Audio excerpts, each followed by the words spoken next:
Today we're going to discuss low lunge.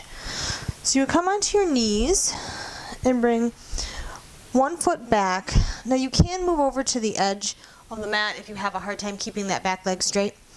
We're going to start stretching the right leg here.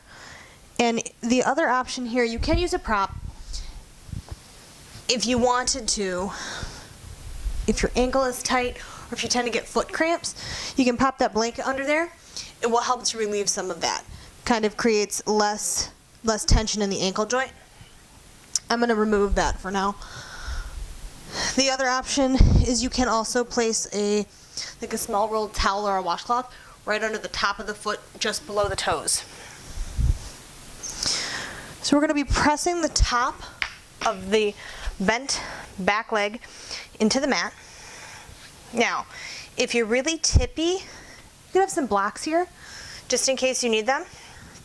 What we're going to be stretching is the hip flexor and the quad. So we're going to roll the shoulders down and back. We're engaging the core here. The back is active, the belly is active. This glute is very active because we're countering, right? So the opposing muscle group is contracting, which would be the glutes, the hamstrings, while the front is stretching. Now, if you have someone who's really tight, you could also get a taller block if they needed to, or they could even use the wall if you were next to a wall. So you're grounding down through here. Now, you can change the angle here. Woo. You can really come forward. Now, we're keeping the hips square. See, now if I come forward further, if I just move my pelvis forward, I change where the stretch is. The other thing that you can do, if you have sensitive knees, to pad that, you could put a blanket under there. So we're going to roll the shoulders down and back. We're keeping the hips square. This hip flexor is bent. This hip is flexed. This hip is stretching. So we're engaging one side, stretching the other.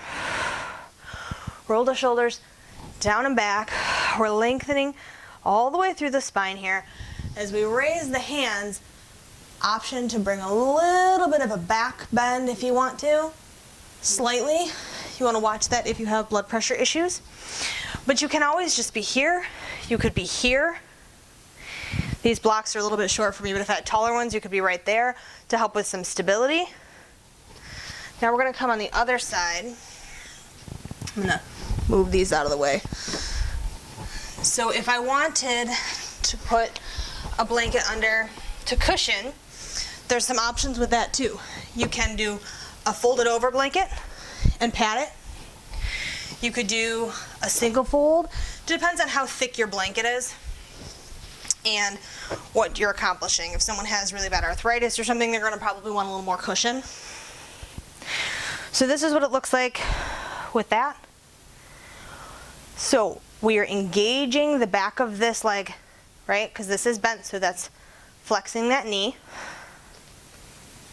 We're stretching the hip flexors and the quads here. So we're squaring the hips, we're pulling the belly button in, and as you pull that belly button in, you're going to feel, if you're a little tight, you'll feel more of that stretch in the hip flexor because the hip flexor attaches up in the abdomen. So we inhale. The other option that you have is to add a twist here. So that would be, you inhale, exhale, come down.